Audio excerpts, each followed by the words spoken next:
So రీసెంట్గా కళ్యాణ్ రామ్ గారు ఒక ఇంటర్వ్యూలో ఒక యాంకర్ అడిగిన క్వశ్చన్కి చాలా వెరైటీగా సమాధానం చెప్పారు. అంటే ఈసారి ఎన్నికల్లో టీడీపీకి సపోర్ట్ చేస్తున్నారా అనే అడిగిన ప్రశ్నకి తమ్ముడితో కలిసి, అంటే తమ్ముడు అంటే జూనియర్ ఎన్టీఆర్ గారు, ఆయనతో కలిసి ఆలోచించి నిర్ణయం తీసుకోవాలని చెప్పేసి ఆయన మాట్లాడారు. సో ఆ వార్త ప్రస్తుతం చాలా సెన్సేషనల్గా మారింది అండ్ టీడీపీ కార్యకర్తల్లో కూడా దోమరం చెప్తుంది. సో దాని గురించి మీ అభిప్రాయం ఏంటి? ఇక్కడ ఒకటే చెప్తున్నానండి, జూనియర్ ఎన్టీఆర్ గారైనా, తారక రత్న గారైనా, తారక రామ్ గారైనా, ఎవరైనా వాళ్ళు బై బ్లడ్ తెలుగుదేశం పార్టీ వ్యక్తులే. ఎందుకంటే తెలుగుదేశం పార్టీ పుట్టిందే నందమూరి కుటుంబంలో. సో వాళ్ళంతా కూడా తెలుగుదేశం పార్టీ వ్యక్తులే. కానీ ప్రచారం గురించి మాత్రమే వాళ్ళు మాట్లాడారని మేము అనుకుంటా ఉన్నాం.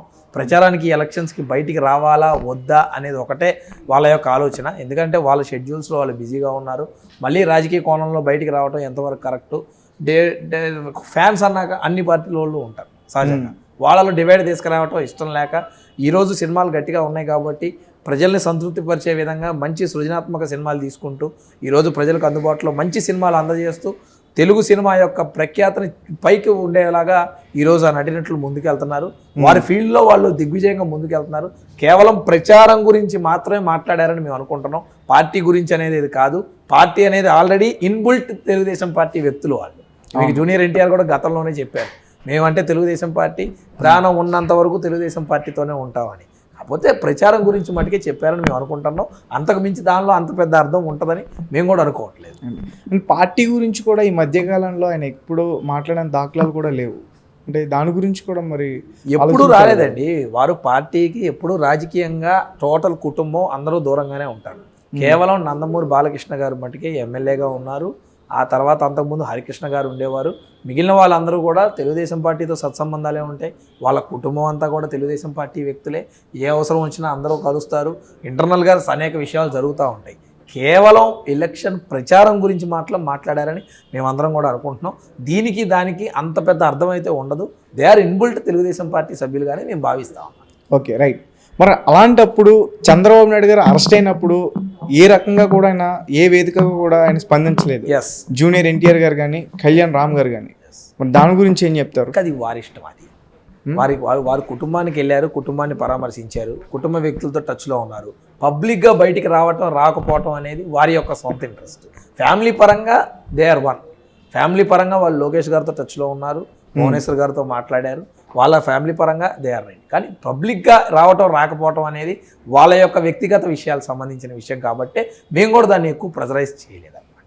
అది ఓకే, రైట్ సార్.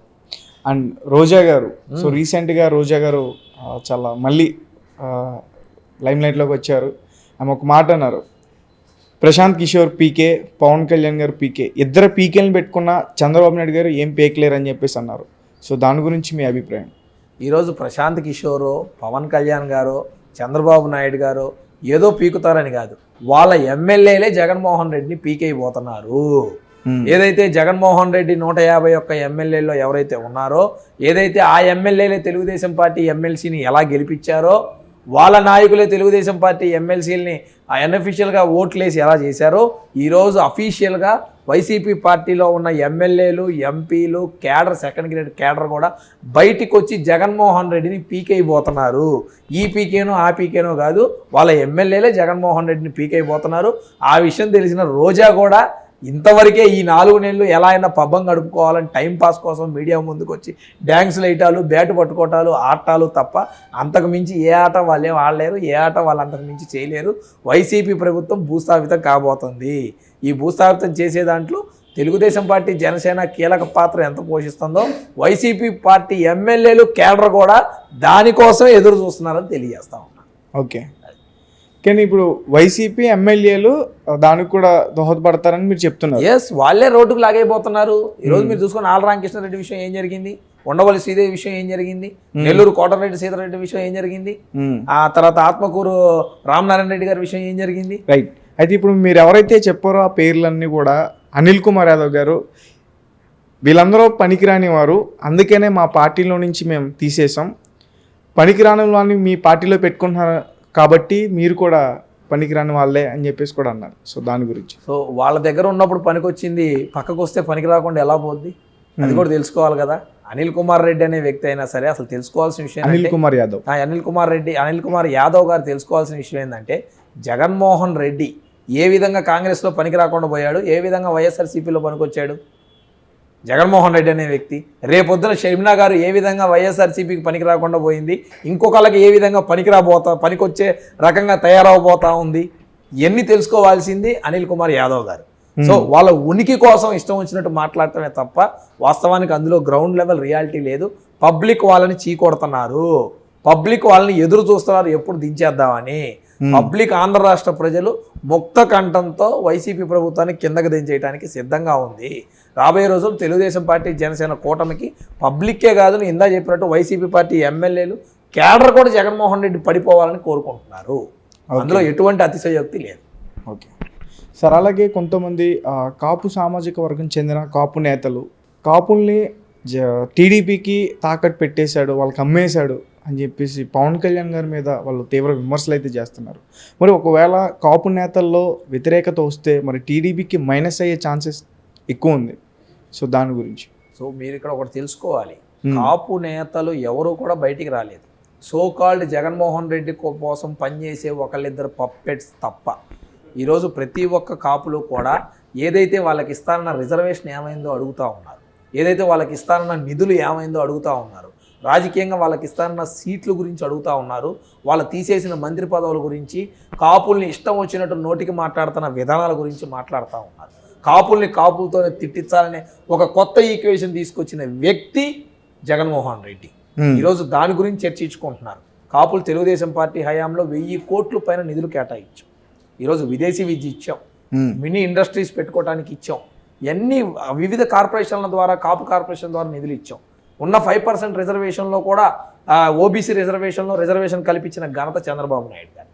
వాళ్ళని అత్యున్నతగా రాజకీయంలోకి తీసుకొచ్చిన ఘనత చంద్రబాబు నాయుడు గారిది. రెండు, పవన్ కళ్యాణ్ గారు కాపు నేత అనేది ఎంత కీలకమో అలాగే అతను ఒక రాజకీయ నాయకుడు.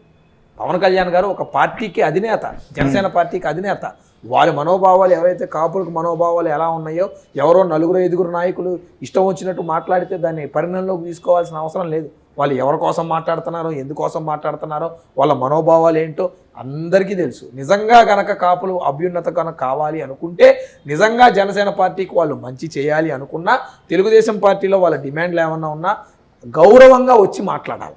ఒక రిప్రజెంటేషన్ ఇవ్వాలా, వాళ్ళ డిమాండ్లు అధినాయకుల ముందు పెట్టాలా, మాకు ఇవి ఇస్తే మేము సపోర్ట్ చేస్తామని ఫస్ట్ పార్టీలో చర్చించి అప్పుడు విభేదించినప్పుడు బయటికి రావాలి తప్ప, ఈ 3 గంటలకు వాళ్ళు ప్రెస్ నోట్ రిలీజ్ చేయటం, 3:30కి వీళ్ళ సోషల్ మీడియాలో వైరల్ అవ్వటం, 4 గంటలకు వీళ్ళ వైసీపీలో ఉన్న నాయకులు ప్రెస్ మీట్ పెట్టడం, ఇవన్నీ చకచక ఎందుకు జరుగుతున్నాయో, ఎలా జరుగుతున్నాయో రాష్ట్ర ప్రజలందరికీ తెలుసు.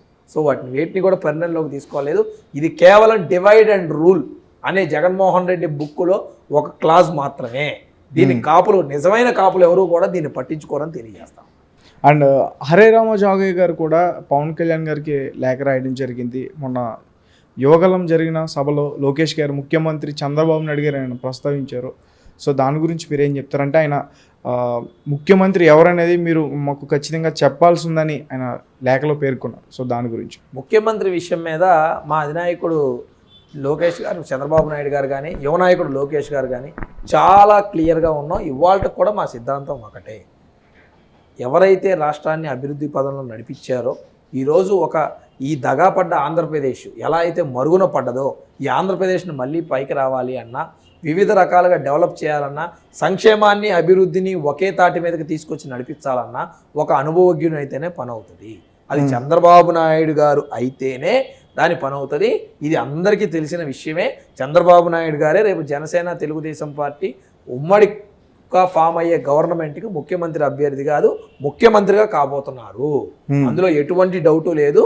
ఇది అందరికీ కూడా తెలిసిందే.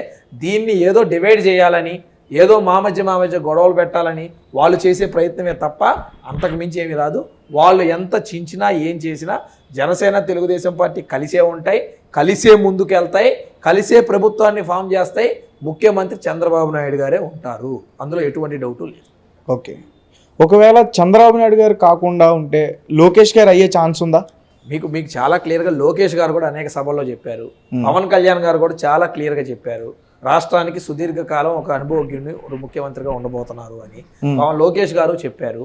రాబోయే 5 సంవత్సరాలకి చంద్రబాబు నాయుడు గారే ముఖ్యమంత్రిగా ఉండబోతున్నారు. పరిపాలన ఏదైతే ఉందో, ఏదైతే దారి తప్పిన ఆంధ్రప్రదేశ్ లాగా తయారు చేశారో ఈ జగన్మోహన్ రెడ్డిని, దాన్ని గాడిలో పెట్టడానికి చంద్రబాబు నాయుడు గారే సమర్థులు, చంద్రబాబు నాయుడు గారే ముందుకు తీసుకెళ్తారు. దాన్ని పవన్ కళ్యాణ్ గారిని తోడుగా పక్కన కూర్చోబెట్టుకొని తీసుకెళ్తారు. Okay, right.